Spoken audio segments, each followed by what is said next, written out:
Jumlah pemain kunci tampaknya mengalami kesulitan beradaptasi dalam formasi baru ini, sehingga memengaruhi performa kolektif Los Blancos di musim ini.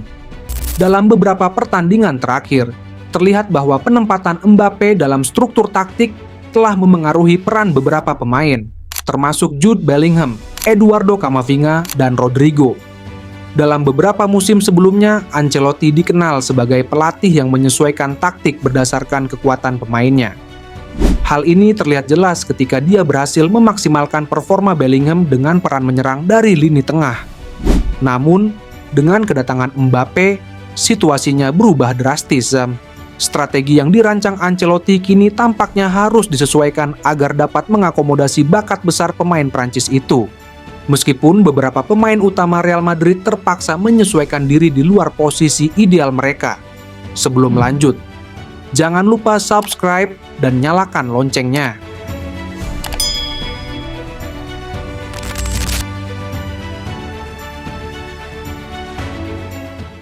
Kylian Mbappe mendapatkan sorotan banyak media setelah memutuskan bergabung dengan Real Madrid.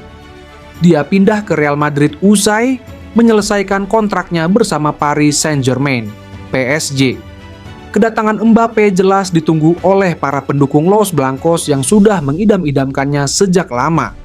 Kapten timnas Prancis itu diharapkan mampu menambah daya gedor Real Madrid pada musim 2024-2025. Akan tetapi performa Mbappe terus mendapatkan kritikan pedas.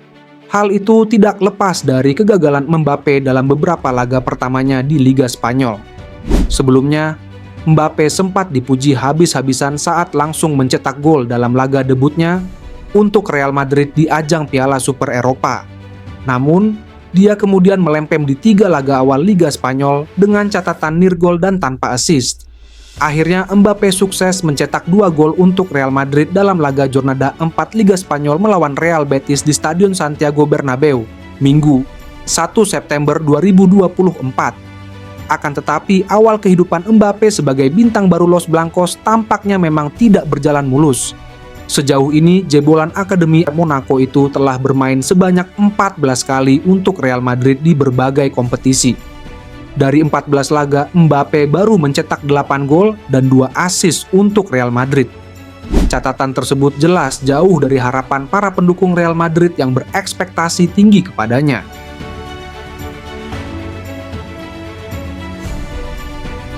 Kylian Mbappe membuat Real Madrid punya lini serang yang sangat menakutkan. Di sisi lain, kehadiran Mbappe juga merusak kolaborasi trio lini serang yang ada. Carlo Ancelotti sukses menemukan formula baru di lini depan Real Madrid pada musim 2023-2024. Ancelotti merespon dengan baik keputusan Karim Benzema yang pindah ke Al Ittihad. Ancelotti memainkan Rodrigo dan Vinicius Junior sebagai penyerang tengah. Di belakang mereka ada Jude Bellingham. Madrid bermain dengan formasi 4-4-2 berlian atau 4-3-1-2. Madrid bermain cukup bagus dengan formasi ini. Vinicius dan Rodrigo punya koneksi yang bagus. Mereka punya hubungan apik di dalam dan luar lapangan. Bellingham beradaptasi dengan cepat dan tampil moncer. Koneksi dan cara kerja trio Vinicius, Rodrigo, dan Bellingham makin padu. Mereka memainkan peran kunci di balik performa apik Real Madrid, baik di La Liga maupun Liga Champions 2023. Kehadiran Kylian Mbappe yang merusak trio tersebut sebetulnya sudah diprediksi sebelum pemain Prancis itu resmi berseragam El Real. Sebab, sulit untuk membayangkan atau bahkan tidak mungkin Mbappe datang ke Real Madrid untuk duduk di bangku cadangan. Dengan demikian, apa yang terjadi di tubuh Real Madrid saat ini?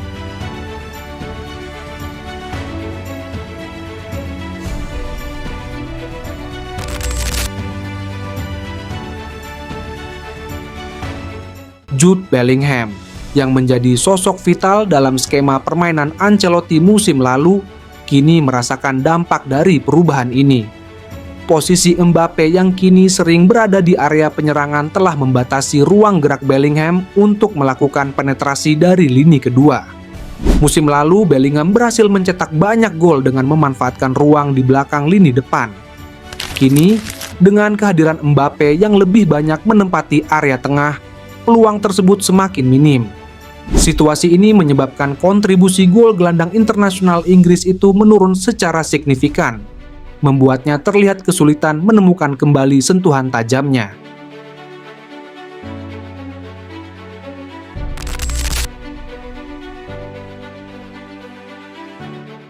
Rodrigo juga menjadi salah satu pemain yang terdampak akibat perubahan taktik ini. Musim lalu, kerjasama antara Rodrigo dan Vinicius Junior memberikan ancaman serius bagi pertahanan lawan. Namun, dengan kehadiran Mbappe, peran Rodrigo dalam skema serangan Madrid menjadi berkurang. Perubahan ini tampaknya mengurangi kemampuannya dalam menciptakan peluang, yang menjadi salah satu kekuatan utamanya. Sebagai pemain yang memiliki kemampuan kreatif dalam mengatur serangan, keterbatasan peran ini bisa berdampak negatif pada produktivitas Madrid dalam mencetak gol.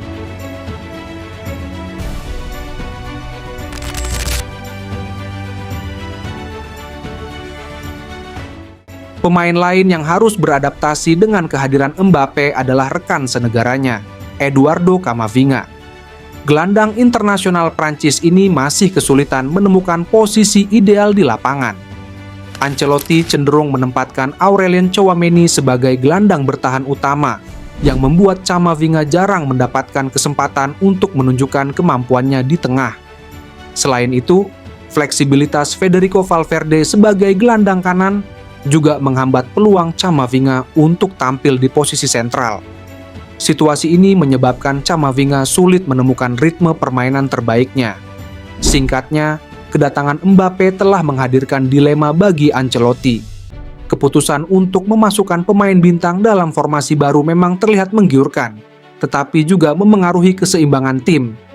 Dengan setidaknya 3 pemain utama yang kini beroperasi di luar posisi terbaik mereka, Ancelotti perlu mempertimbangkan kembali strategi untuk memaksimalkan potensi seluruh pemainnya.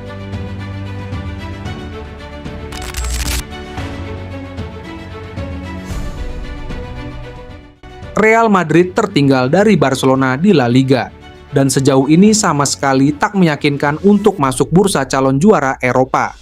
Mereka bilang Real Madrid akan memenangkan segalanya musim ini. Sebuah tim kampiun La Liga dan Liga Champions kedatangan Kylian Mbappe pasti jadi jauh lebih mengerikan, bukan? Santiago Bernabeu menjadi tempat berkumpulnya para monster yang usianya masih sangat muda. Mereka berpotensi menjadi klub adidaya yang tak bisa dihentikan siapapun, iya kan? Tidak semudah itu Florentino.